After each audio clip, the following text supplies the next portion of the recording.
मैं सुन रहा था और आप जानते हैं कि उनको बहुत बड़ा लिटरेरी अवार्ड मिला हिंदी के लिए अपने नॉवेल के लिए, और उन्होंने कहा एक बात कही है जो मैं पढ़ के सुनाना चाहती हूँ आपको। शांति से ज़्यादा क्रांति, शांति से ज़्यादा क्रांति मगन करती है, शील से अधिक अशील, आराधना से ज़्यादा दहाड़ना, बनाने से ज़्यादा बिगाड़ना, धीर से ज़्यादा अधीर, चुपचाप से ज़्यादा मारधाड़। शब्द शब्द होते क्या है जी? ध्वनि जिसमें वे अपने मतलब झुला देते हैं, जिनका कोई प्रमाण नहीं होता, अपनी राह निकाल लेते हैं। तो ये उन्होंने शब्दों के बारे में कही है, और उनकी जो शब्द रहे वो हिंदी में रहे हैं। तो यहाँ पर हम बात पत्रकारिता की कर रहे हैं। तो आप सोचिए, जो रिपोर्टर होता है उसके पास वो जिस भाषा में निपुण हो उसी भाषा में ही वो अपनी बात कह सकता है, कोशिश करता है ज़रूर। अभी तक हम लोग सारे हमारे जो वरिष्ठ वक्तागण हैं, इन्होंने कहा कि पत्रकारिता के दिन बहुत अच्छे नहीं हैं, बहुत सारे हम लोग मुश्किलों के दौर से गुजर रहे हैं। लेकिन आप एक पत्रकार की दृष्टि से देखिए कि वो क्या कहानी कहना चाहता है और क्यों कह रहा है, कहाँ पर वो खड़ा है, जो बात वो कह रहा है वही क्या वो देख पा रहा है। वही रिपोर्टर्स के काम क्या होते हैं कि रिपोर्टर जो चीज़ को देखता है वही बात को वो कहता है। कहने का लहजा अलग अलग हो सकता है। हिंदी पत्रकारिता बहुत इम्पॉर्टेंट इसलिए है हमारे देश के लिए क्योंकि आपको पता होगा कि लगभग 45% लोग जो हैं वो घर में बोलचाल में हिंदी का प्रयोग करते हैं। हिंदी किसी न किसी फॉर्म में, अगर अपनी क्षेत्रीय भाषाओं में भी, चाहे वो भोजपुरी में बात कर रहे हो, मैथिली में बात कर रहे हो, लेकिन हिंदी से जुड़े हुए जरूर रहते हैं क्योंकि मेन भाषा जो है वो हिंदी रही है हमारे। इसीलिए हम लोग और हिंदी की जो ना सिर्फ आप ऐसा समझिए कि ना सिर्फ जो लोग उत्तर भारतीय लोग हैं वही हिंदी बोलते हैं। हिंदी बहुत तरह से छोटे छोटे जगहों में भी अपनी अपनी जगह बनाई हुई है। हर देखिए, बंगाल ही नहीं, तमिलनाडु में भी आपको हिंदी के अखबार मिलेंगे और या फिर पोर्टल मिलेंगे। और सबसे इम्पॉर्टेंट यहाँ पर एक और चीज़ है कि टेलीविज़न ने आकर हिंदी पत्रकारिता को एक नया रूप दिया है, उसी तरह जैसे बॉलीवुड में दिया। अब कितनी भी बातें कर दें, हिंदी में ही फिल्में बनी हैं और भारत का नाम अगर दुनिया भर में रोशन हुआ है तो हिंदी की क्रिएटिविटी कार्यों की वजह से। उसी तरह हिंदी पत्रकारिता में हिंदी टेलीविज़न ने एक अलग तरह का प्रभाव भी बनाया पॉलिसी मेकर्स के ऊपर कुछ डिसीजंस लेने के लिए। अगर मैं हाल फिलहाल के दिनों की कुछ कहानियों को आपको बताएंगे, जैसे आप सोचिए निर्भया केस, अगर वो हिंदी टेलीविज़न द्वारा लोगों तक नहीं पहुंचती तो इतना बड़ा जिस तरह का प्रभाव वो देश में पॉलिटिशियंस के ऊपर या पॉलिसी मेकर्स के ऊपर बना पाए, वो कहानियाँ नहीं बना पाते।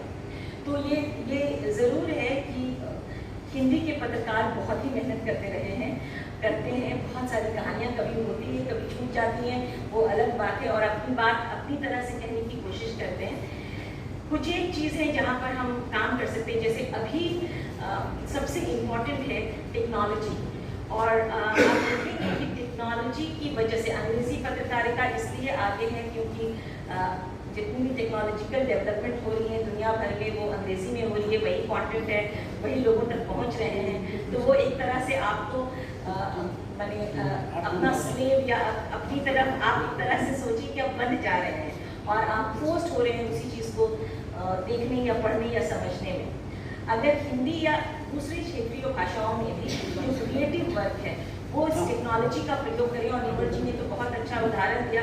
नेवर जी, मैं भी आपकी पाठक को जो 12 बजे तो ऐसा नहीं है, मेरी तरह बहुत सारे लोग हैं जो इस नई तकनीक का इस्तेमाल कर रहे हैं और इससे उनको फ़ायदा पहुंच रहा है। लाइक जो आपको तुरंत जो कहानियाँ, जैसे आप बिस्तर पे लेटे हुए हैं और आपको ये अखबार मिलती है और जो आप सोने जा रहे हैं, लेकिन आपको वो एक्सेस वीडियो पे भी है, तो इससे बड़ा और आप कुछ नहीं चाहेंगे। हर कोई चाहता है कि खबर आप तक कैसे पहुँचे, अपनी बोलचाल की भाषा में पहुँचे, जिस भाषा में आप घर में बात करते हो, और उस चीज़ का एक अलग असर ही होता है। उस तरह की खबरें अगर आप तक पहुँचती हैं तो उसका प्रभाव बहुत ज़्यादा होता है।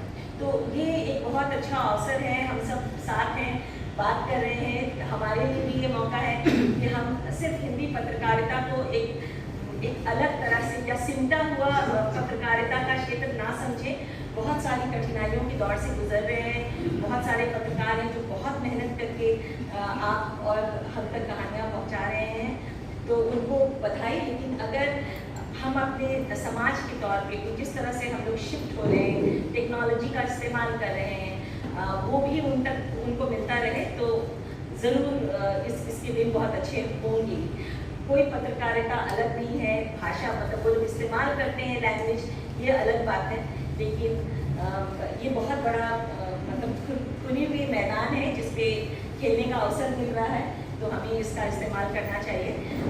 और लास्ट में यही कहना चाहूँगी कि जो अखबार अभी हैं, कुछ एक कारण जो पाठकों का अलग हो जाने का सबसे बड़ा कारण ऐसा लगता है कि बहुत क्रिएटिव स्टोरीज नहीं आती। हालांकि नीरज जी आपने बहुत लोगों को मौका दिया है और बहुत सारी खबरें मतलब आपके तरह आपके पास आपके अखबार से हम लोगों को मिलती रहती है। तो क्रिएटिव जो दूसरी भाषा के भी जो क्रिएटिव लोग हैं, अगर उनका ट्रांसलेशन हिंदी में होता रहे तो उनको मौका मिले तो ये तब बाकी लोग हमारे पाठकों को भी मौका मिलेगा दूसरी लोगों की बातों को सुनने और समझने के लिए। तो ये बहुत बड़ा फैक्टर है। अंग्रेजी के भी लेखकों को मौका देना चाहिए जो उनमें ट्रांसलेशन पढ़ पाएँ, क्योंकि पाठकों को हमें नहीं इससे अलग रखना चाहिए, तो कोशिश करनी चाहिए। और बहुत बहुत धन्यवाद फिर से मौका के लिए। बहुत अच्छा बोला आपने। सुनकर देखो, सुनकर देखो, सुनकर देखो जी। ममता राहुल मोदी बोले, लिखे जितेंद्र जी।